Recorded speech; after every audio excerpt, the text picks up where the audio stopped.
Got it. You want a deep, emotional, first-person revenge arc story where the narrator's family ridiculed their unconventional dream, and the narrator eventually proves them wrong in a crushingly satisfying way. Here's your 800 to 1,500 word story. The Last Laugh. I used to measure time in sighs. They were my mother's sighs at the dinner table, sharp and audible whenever I spoke about my dream. They were my father's slower, heavier sighs, followed by the obligatory headshake. My elder sister didn't even sigh. She laughed.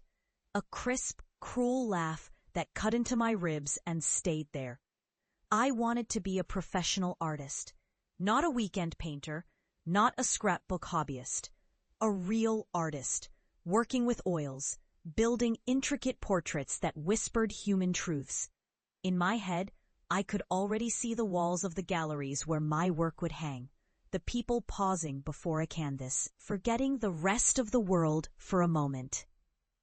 But to my family, I was delusional.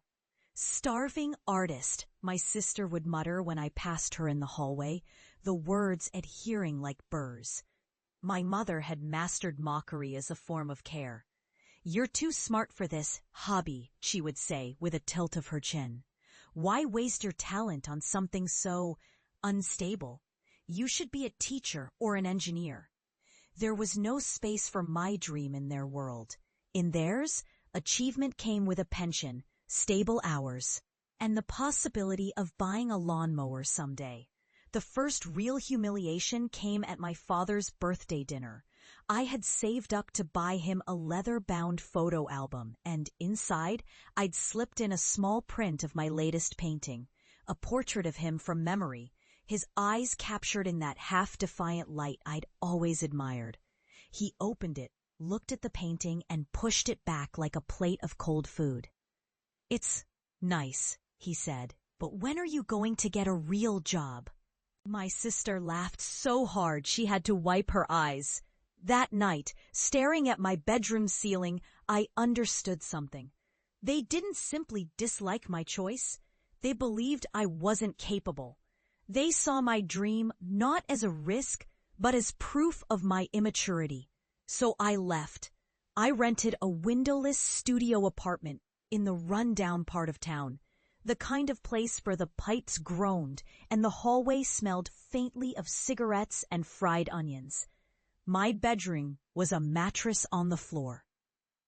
My dining table was an overturned crate. Most days I worked in a café, balancing trays of lattes to pay for paint and canvases. I painted until my wrists ached. I painted at 3 a.m., ignoring the neighbors' drunken arguments. I painted when the electricity went out because candlelight gave the shadows depth. The struggle was not romantic. It was exhausting, physically and emotionally. I prayed over instant noodles and felt something inside me eroding each time I counted my change before buying groceries. I submitted my work to galleries and received polite rejections, emails filled with "regret to inform you," and sometimes I doubted myself. I'd hear their laughter replaying, a chorus in my head. The turning point came by accident. One afternoon, while sketching on a bench downtown, an older woman stopped and watched. She stood there for several minutes and finally said, "There's weight in your lines. You should meet my son. He manages a gallery here." I nearly dismissed it as politeness, but she insisted on writing down the name and address.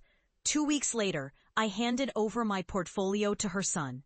He didn't smile much, but he spent a long time flipping through the pages. The first gallery to hang my work wasn't large. It smelled faintly of dust and coffee, and the lighting was imperfect. But when I went on opening night and caught someone standing still in front of my portrait of a man's hands holding a cigarette, their lips parted as if breathing differently, I felt the universe tilt. Sales trickled in at first. Then one of my paintings was featured in a regional art magazine. Then an invitation arrived for a collaborative exhibition overseas. A year later, My work was in a city museum. Suddenly, I wasn't just surviving. I was living the life I had drawn in my mind years ago. Six-figure commissions, my name listed in exhibition programs, emails from critics asking for interviews. But the most important moment wasn't any of that. It was the day I stepped into my parents' living room again. They hadn't seen me in person for almost 4 years. When I walked in, they stared like I was a stranger. My sister was there too, scrolling her phone. I placed a large, wrapped object on the coffee table. No one moved. Inside was my latest portrait, blown up to a massive size, the three of them seated in that same living room, each captured with fierce, almost uncomfortable realism. My father's cautious eyes, my mother's pursed lips, my sister's half smirk. But here's the thing. On the bottom, in clean paint strokes, I'd added the words, "For the people who taught me exactly who I never want to be." Silence. My mother's lips pressed tighter. My father's jaw shifted, but no words came. My sister's phone lowered. "It's already sold," I said. "Private collector." They loved the story behind it. I didn't wait for their reaction. I left the portrait behind like a piece of evidence. In the hallway, I heard only quiet. No sighs, no laughter.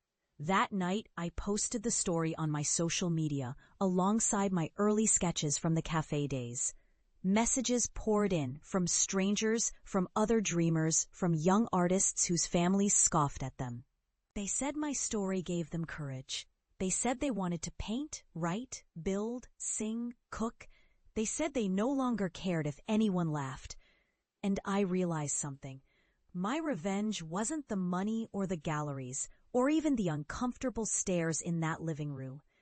My revenge was the fact that, against all the odds they articulated, I had become the exact person I told them I would be. They had mocked the seed. I had grown the tree so large it blotted out their shade.